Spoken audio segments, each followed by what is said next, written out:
It says that too many people are using the account that I'm using. What? It says too many people are using the account that I'm using. For what? For Netflix. Nobody else is on it. Just try it again.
1745, a mysterious man was arrested in London and charged with spying.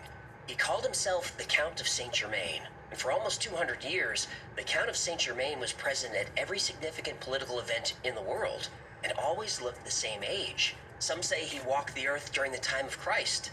Some say he walks the earth still. This is his story.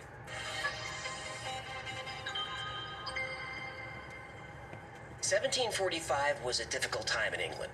The Jacobites, propped up by the French monarchy, had seized Edinburgh that summer. England was capturing, imprisoning, and executing spies everywhere. The man who called himself the Count of Saint Germain was arrested in a coffee shop under suspicion of espionage and was taken in for questioning. The Count's captors quickly learned that he was fluent in every European language and other languages from around the world.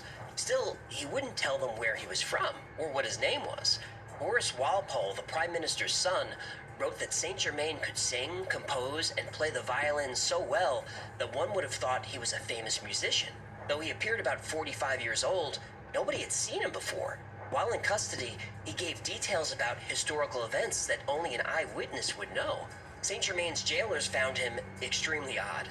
And during this time of rebellion, foreigners in England were imprisoned simply for being foreign. Yet somehow, without giving his real name, age, or place of birth, the Count of Saint Germain was set free.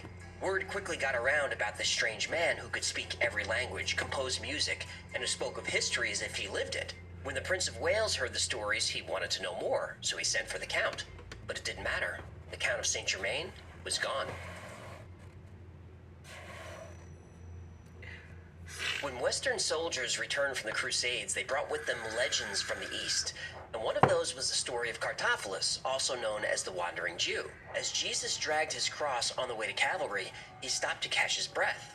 Cartaphilus stepped into the street and told Jesus to stop resting and move along. Jesus said to Cartaphilus, "I shall go and I will rest, but you shall not rest until I return." Cartaphilus didn't know what Jesus meant by this, but as the years passed, Cartaphilus's friends and family grew old and died, though he never aged. He was destined to walk the earth immortal until Christ's return. Now, this was taken to be nothing more than a story until 1228, when an Armenian bishop spoke of having dinner with a strange man who spoke of history as if he was there. The man called himself Cartaphilus. For centuries after, Cartaphilus was seen in the Middle East, then Europe. It seemed as if the Wandering Jew was wandering west. Then one day, a mysterious stranger arrived in Paris. He dressed simply but elegantly in all black. He wore diamonds from head to toe. He had rings on every finger and even had diamond buckles on his shoes. He appeared to be about 45 years old, and he called himself the Count of Saint Germain.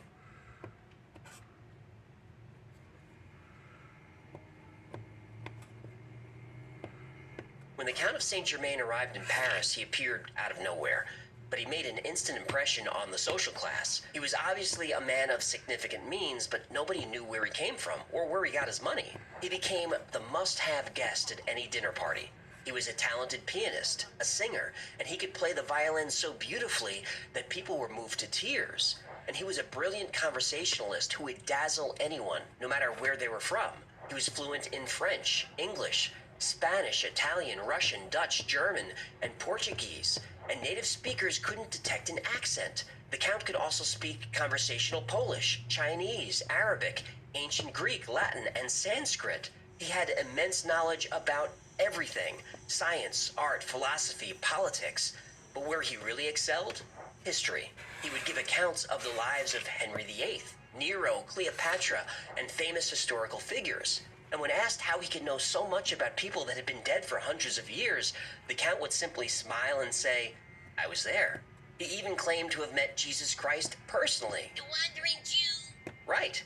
This would make the Count well over 1,000 years old, which brought challenges from Parisian skeptics.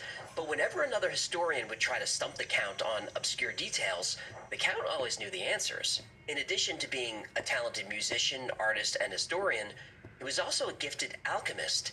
He claimed he discovered the secret of the Philosopher's Stone, a process that can change base metals into gold. He said he had discovered the elixir for life, which is how he accounted for his youthful appearance. Saint Germain even impressed the famous philosopher Voltaire, one of the keenest minds at the time. And Voltaire said of Saint Germain, "He is the man who knows everything and never dies." Now, I admit, The story of the Count of Saint Germain sounds fantastic and supernatural, but everything we know about him comes from eyewitness accounts. But the only way to really know if the Count was telling the truth about his age is to find someone who knew him in the past and could identify him in the present. Turns out, there was such a person. One evening, the Count of Saint Germain was mingling with the elites in Paris, and Countess von Georgi recognized him from when he was in Venice in 1710, about 50 years earlier. The Countess asked Saint Germain if he perhaps had a father or grandfather who was in Venice at the time. He said, "No, madam, it was I who had the honor of paying you court." The Countess couldn't believe it.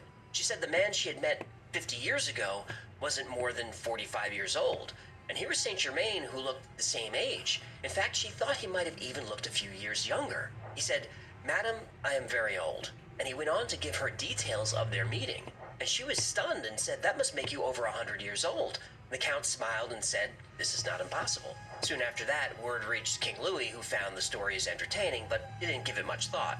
But when the king learned that the Count had a process for removing the flaws from gems and turning lead into gold, the king said, "Bring this man to me at once." The Count of Saint Germain accepted the king's invitation and immediately left for the palace at Versailles.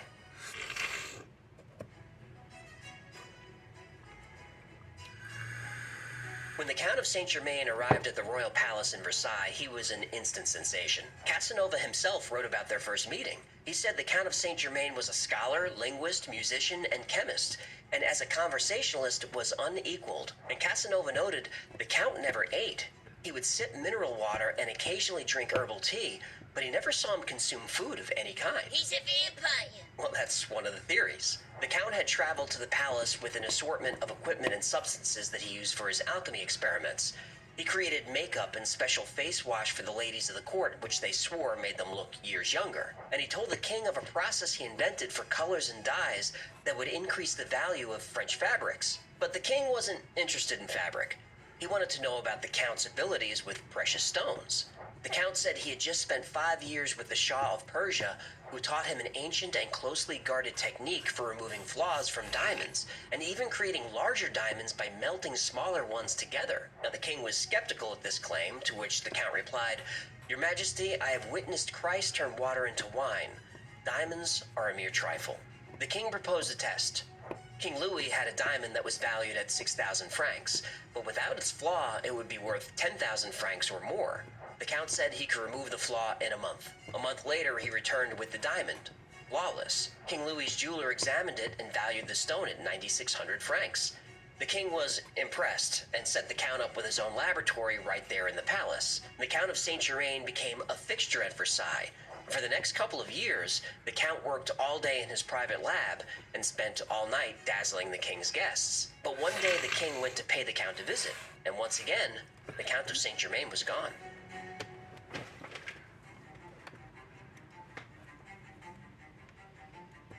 Throughout the 18th century, the Count of Saint Germain would pop up all over the world.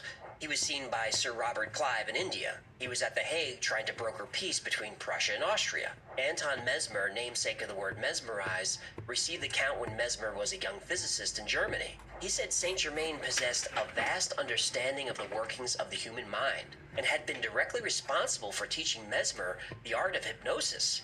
Some say this was how the Count was able to talk his way out of the English prison. Jedi mind trick? Yup. I'm not the Count you're looking for. You're not the Count we're looking for. Move along. Move along. Move along. Move along. The Count was in Russia and helped bring Catherine the Great to the throne.